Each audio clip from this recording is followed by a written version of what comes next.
The following Polk Today video includes the full presentation for Lost made by Cedartown City Manager Edward Guzman. Go ahead and get started here. Commissioner? Yes, sir. Thank you. All right, so as was discussed a couple of weeks ago now at the initial presentation by the county, we got 8 criteria for the loss distribution. What I want to do for this PowerPoint, I'm not going to read for each one individually. We've already talked about it a little bit when we had that presentation a couple of weeks ago, but I wanted to include it because what I'm going to go ahead and do here is we're going to go through each criteria and just give some factors on the City of Cedartown side of things. So this is a refresher too. The loss distribution rates in Polk County. Cedartown's is at 29%, and through this pie chart you can see the different percentages of the other cities and then the county. Another thing that I wanted to bring up was that 1% during 2021 loss distributions was $67,789.49. What was that number again? $67,789.49. Thank you. 1% on the 2021 distribution. So the Census Bureau has a definition for daytime population, something that we had already talked about back and forth behind closed doors a little bit. And what I did here was went to the Census website. This is actually just a copy and paste from the Census website about how to calculate daytime population based on its statistics. Again, I don't like reading word for word on presentations, so that's where it is right there.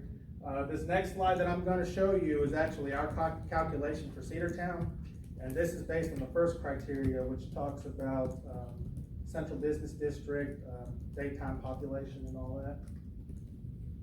So for 2020 numbers, what we calculated for the City of Cedartown was a total daytime population estimate of 13,211 residents. And then again, there's the 2 different methods to do it. The easiest method is, to me, method 2. It comes to the same total. So that's resident population, adding workers working in the area, and then subtracting workers living in the area. So that gets us to 13,211. And again, this is through the American Community Survey, through the U.S. Census. Started looking at this. I know 2020 was a COVID year, so what I did is I went backwards. Started looking at 2019, 2018, 2017 numbers. I've got those in a bar chart, and I know it's probably going to be hard to see some of this. So what I'll do is, everybody will get a copy of this presentation as we got Polk County's presentation as well. But for 2019 daytime, I also calculated 13,297 residents. 2018 daytime was a little bit higher than that actually. So right around the range of 13,000. I know that differs from the presentation that was done a couple of weeks ago, but this is calculations that we did internally, ran the numbers, went backwards. And so that's the type of daytime growth that we have inside the city limits of Cedartown. This is estimates. I don't have a counter for every event that we have in the city. I'm not going to say that we have a counter for everything. But sitting down with staff, with other community organizations, when we look at the type of festivals, sporting events that are held in Cedartown, special events that are put on by the city, special event traffic, total for 2021 was estimate of about 49,998. Again, this is an estimate. Like I said, I don't have counters for everything. And in this pie chart, you can see the different things. Parades, the fair, festivals, holiday events, sporting events, concerts. We went low with 750, but for 2022, that number is going to be much higher. For example, Performing Arts Center for Cedartown, we have 4 professional concerts that are coming in the next few months, and one of those concerts that's happening in a few weeks, Mark Chestnut, already has 700 tickets sold. So that's a different number. Those are folks that come into the community, they shop, they eat, they stay at the hotels. So that makes a difference and an impact on the daytime population and the service delivery of the cities. Next up, criteria 2, just a breakdown of the population by municipality. Unincorporated area has 62% of the population at 28, I'm going blind here. 26,491, and then total cities, 16,362, about 38% of the Polk County population. We got Cedartown, Rockmart, Aragon broken down too. Cedartown, the 2020 census has 10,190 residents, which is about 24% of the municipal portion.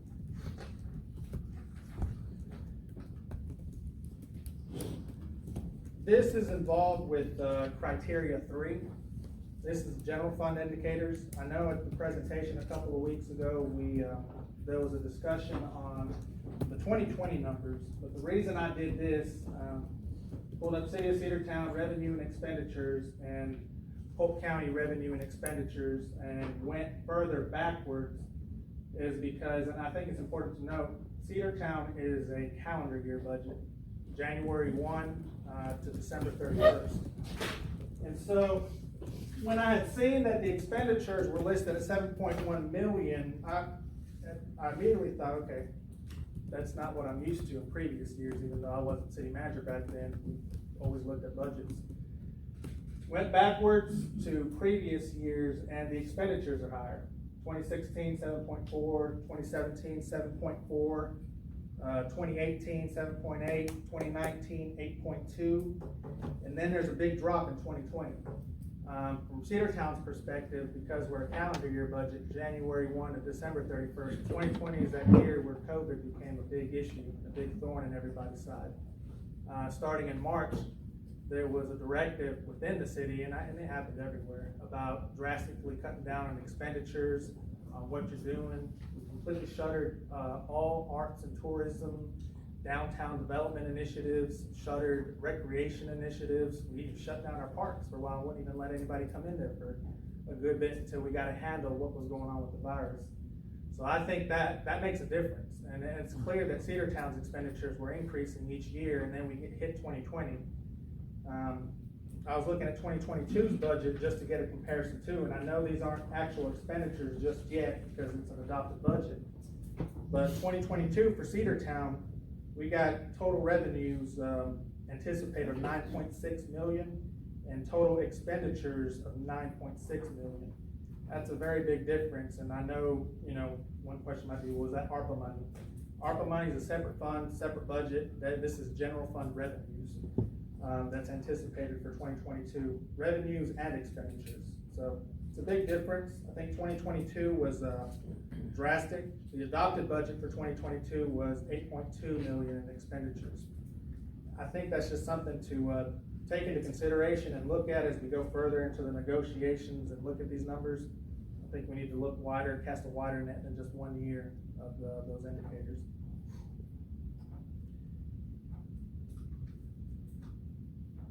Another thing that relates to this criteria of service delivered responsibility, criteria 3, I wanted to point out the annexations that have occurred in the city since 2013, which we started with 2013 because 2012 was when the last lost agreement was done. So Polk Medical, when they built their new facility out on the highway, that's in the city limits, about 64 acres.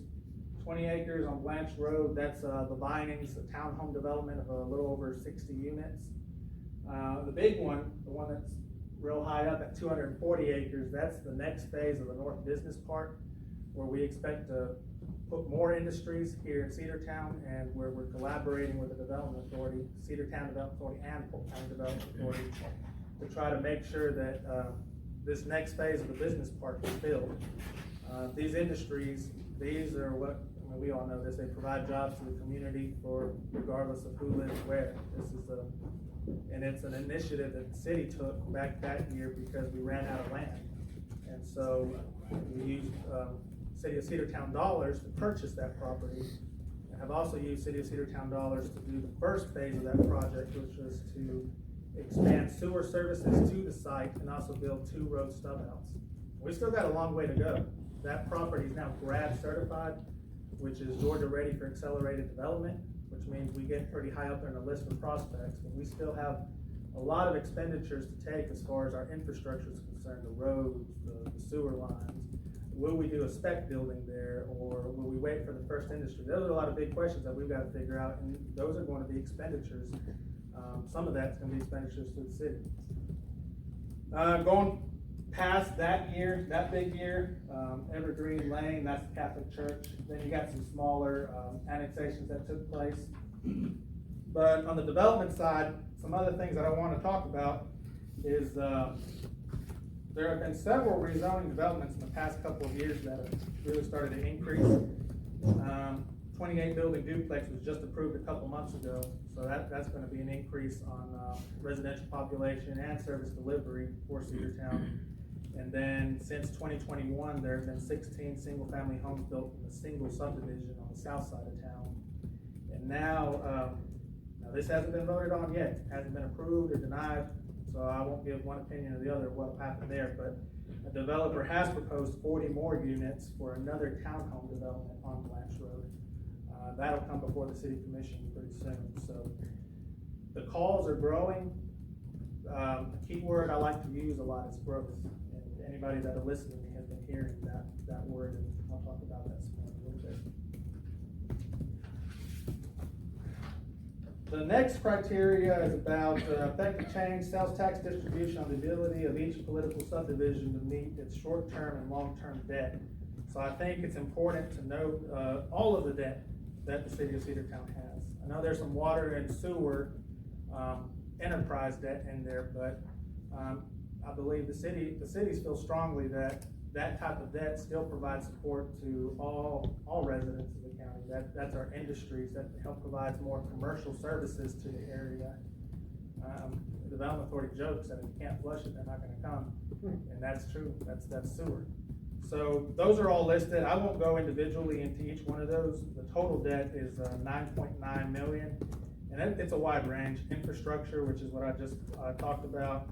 One is a museum for the Polk County Historical Society. Vehicle purchases in the general side, police, fire, public works, and then the North Business Park, which thankfully that note is getting pretty low. So that's just that's an important thing to bring up. When there's a negative effect of loss, I think that really drastically could impact the municipality's ability to take care of this debt. And also plan for the future. There are several major projects that we have in the pipeline, and there's going to be some discussions on whether or not there'll be debt that's taken out on those. All of our parks are going to have major renovations. There is anticipations and hopes of building an event center in the downtown historic district. And then the civic complex is now approaching 50 years old, so there's a lot to be done there.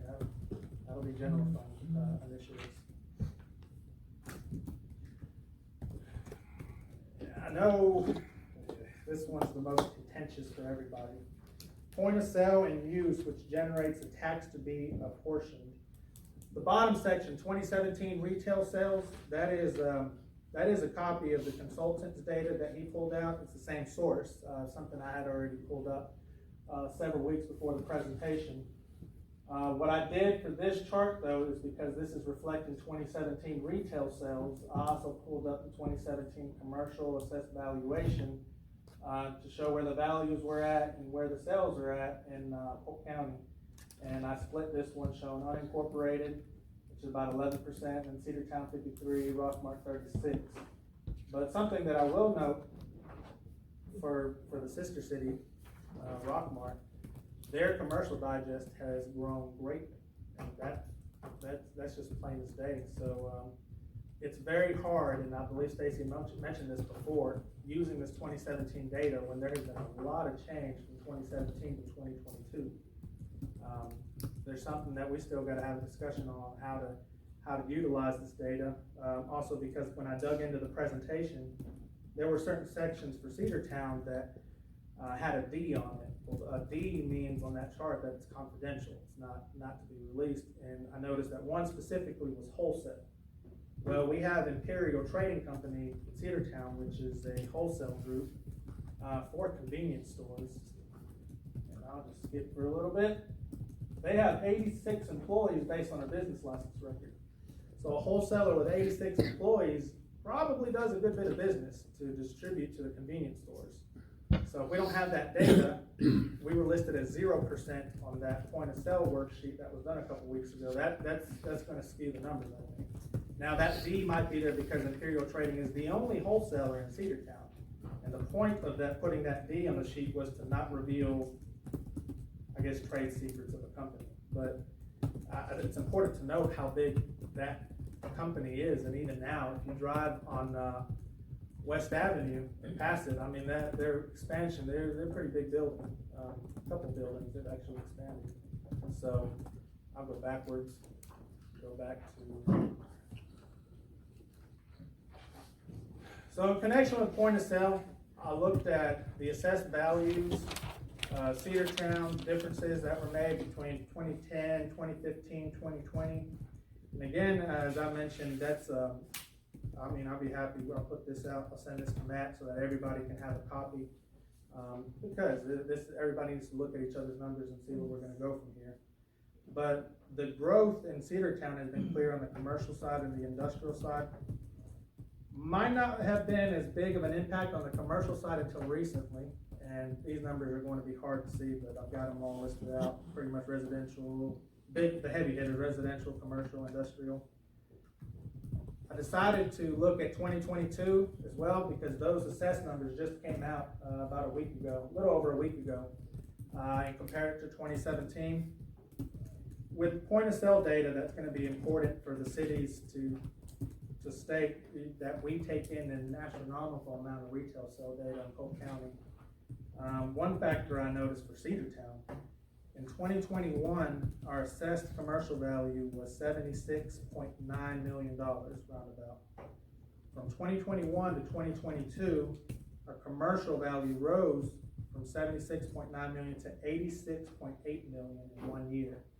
So that's an increase of about $10 million just in 1 year, which is great. Like I said, anybody that'll hear me, I know media's heard me say it several times and probably get tired of it. Growth is important for the cities because it provides a benefit to all residents. And I truly believe that Cedartown is going through a period of enhanced growth.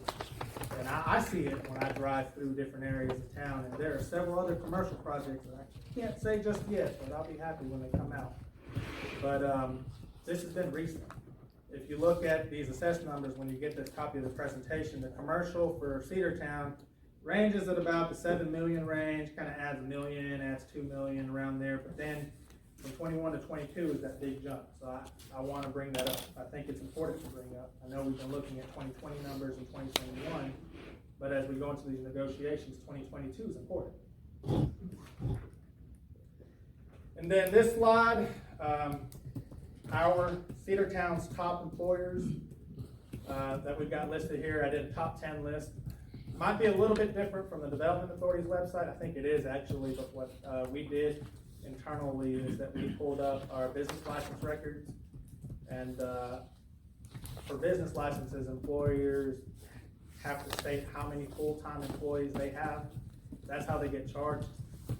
I don't know, there might be a little bit of undercounting. I wish there was a better way to figure out the total amount exactly, but it's all right.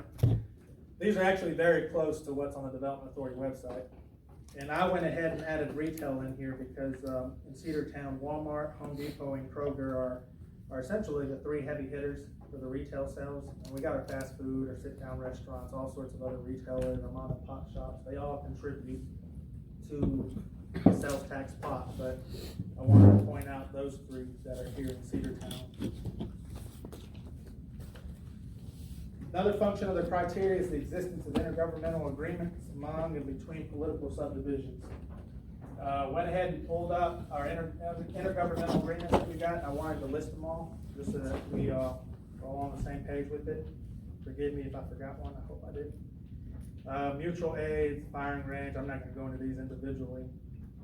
But with several of these, I think it's important to discuss throughout these negotiations because Cedartown and Rockmart, we do believe that there's some enhanced service delivery that's occurring, and I don't know if it's COVID that's caused it or what, or if it's just more people out in the county as well. I mean, there is new residential development all throughout Polk County, unincorporated area, and the municipalities. But one example out of these intergovernmental agreements is the mutual aid for fire department rescue. Fire calls in unincorporated Polk County, in 2019 it's 267. In 2020, it's 314. In 2021, 428. So I'm trying to find the correlation now. I ain't got there yet, but at least that's the data points that I have and that our fire department has a record of. And so that's backed up.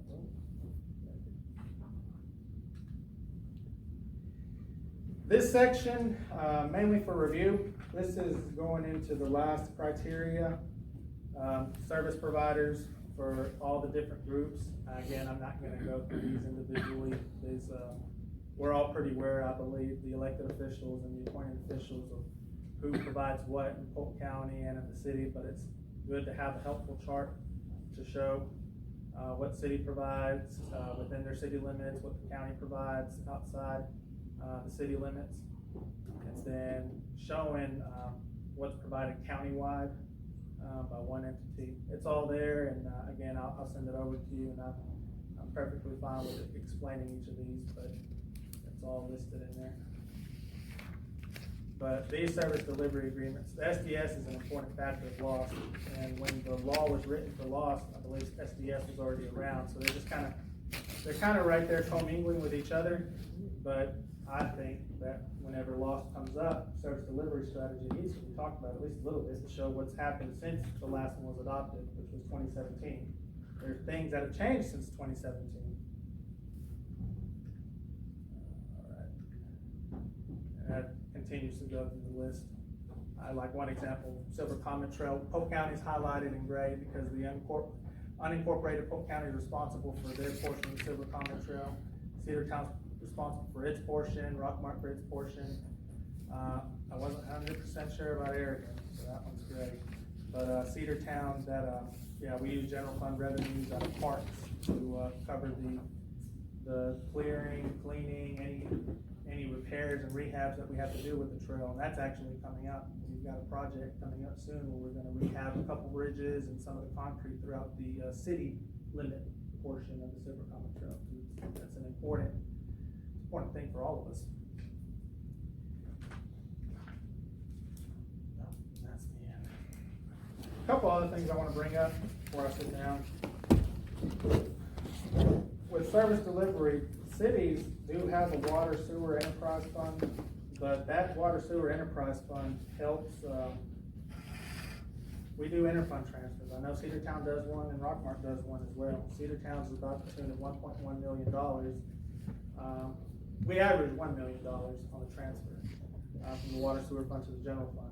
That's there to help provide services to the residents and to help supplement those services. But I would say that there are city services that stand to benefit all county residents. But I know loss is a tricky thing, but I think for the cities to continue their growth and continue some great things that are going on. I'm always so excited about talking about Polk County in general and Cedartown. People think I'm absolutely crazy, but for us to continue that growth, we just all need to work together. And yeah, and it is about an equitable tax percentage. I mean, that's what loss is about. But I think that's a big key. That's what we need to get into, and not get into these crazy heated arguments that are being reported in the press in other areas. Because if you open up a newspaper, it's all over the state. That's what I'll say about that. That's all I got. Thank you, Edward. Thanks for subscribing to Polk Today. Make sure to keep up with video like this on polktoday.com.